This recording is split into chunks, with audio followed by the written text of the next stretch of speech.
We look in on Job now, and he's just been given some great advice. Oh, no, great advice from his friend Eliphaz.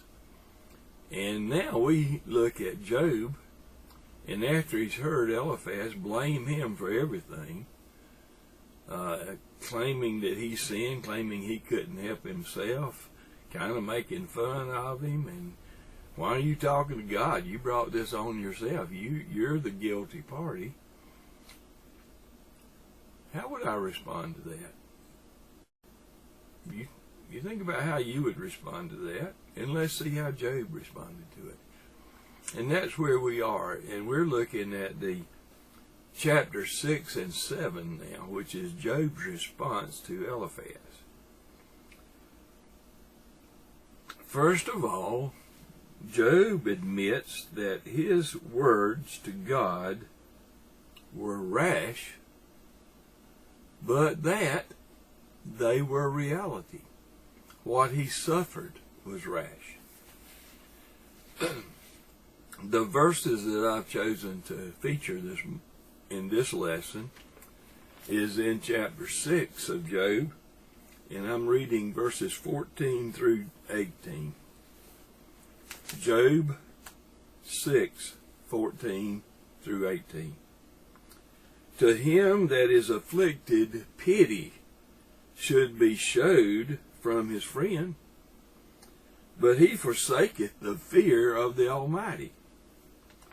My brethren have dealt deceitfully as a brook, as a stream of brooks that pass away, that dry up, which are blackish by reason of the ice, dirty, and wherein the snow is hid.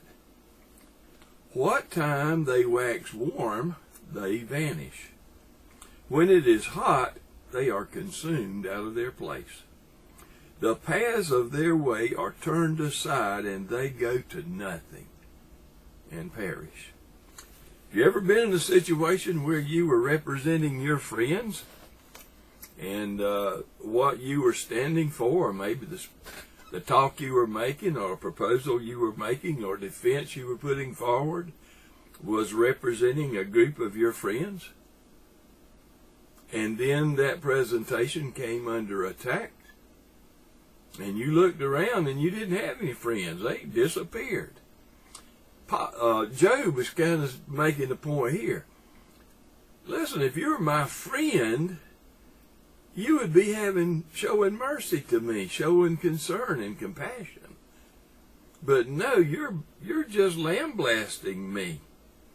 You're turned against me. God will never turn against us, not from the love he has for us as his children. There's a lesson here to me and to you. Friends are valuable, but we need to always remember that they're human beings. And just as he compared here to a brook that dries up, it could be a beautiful sparkling brook, and you just got so much peace by being there and watching it flow over the rocks, and just pure clear water. And then you go back to it and it's dried up and it's dirty. Just the bottom of it, the rocks are dirty. All kinds of illustrations here about the fickleness of us as human beings in supporting each other.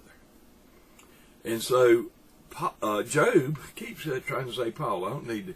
Job was facing the reality of a friend who was not looking at him with compassion as the Lord would have him to do, but is being critical and trying to help him understand something that was false, that what he was being punished for was something that he did, and that was not the case with Job. So Job admits that when he's talking to God, which Eliphaz had told him, you don't have any right to talk to God about this, it's your fault. And Job is explaining, well, I did. I talked harsh about this situation to God, because this situation was harsh. I'm being genuine. I'm being truthful to God, and I believe that's what God desires.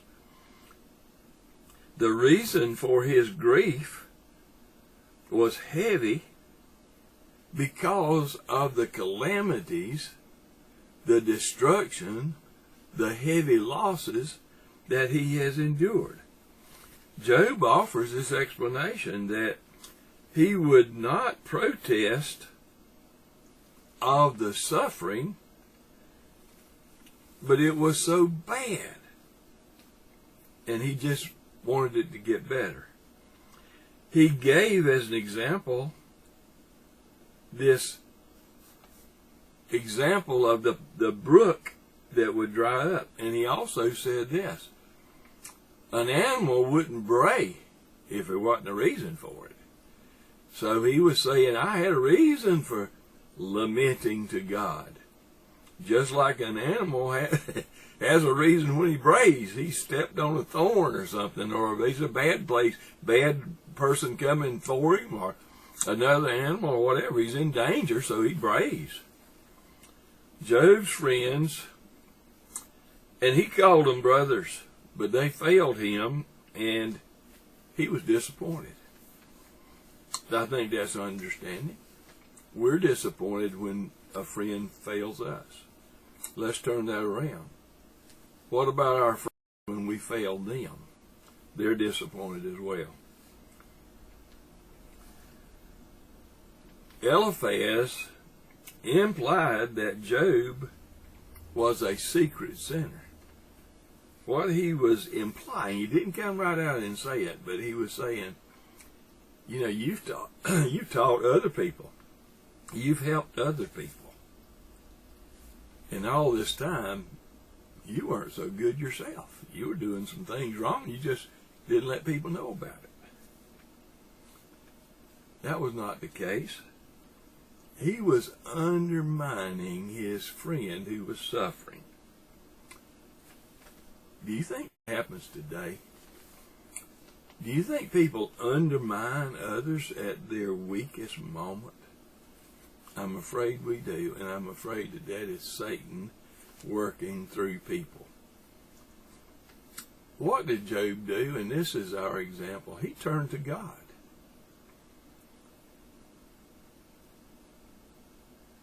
It was natural for him to turn to God because he communicated with God regularly.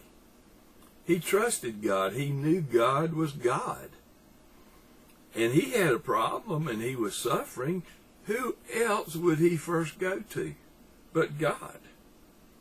Now, these other friends may not have done that, and they were saying, hey, we got to settle this here. Don't bring God into it. But Job had no choice because of his relationship with God. God was involved in it, and he felt comfortable talking to God. Do we feel comfortable talking to God? Now, we hold him in awe because of his nature and who he is. But we also understand that he loves and cares for us. While he knows everything about us, there's a time when he wants us, he desires us to express our feelings, our situation to him. I think part of that is it's therapeutic for us when we do that. And Job had no problem talking to God about his dilemma. He even asked him about, why did you let me even get born? If this is what it's going to be about. He wasn't accusing God necessarily. He wasn't disrespecting God. He was going through the exercise of dealing with the suffering, and I truly believe that God understood that, and it was all for a purpose of making Job better. He was desperate for help.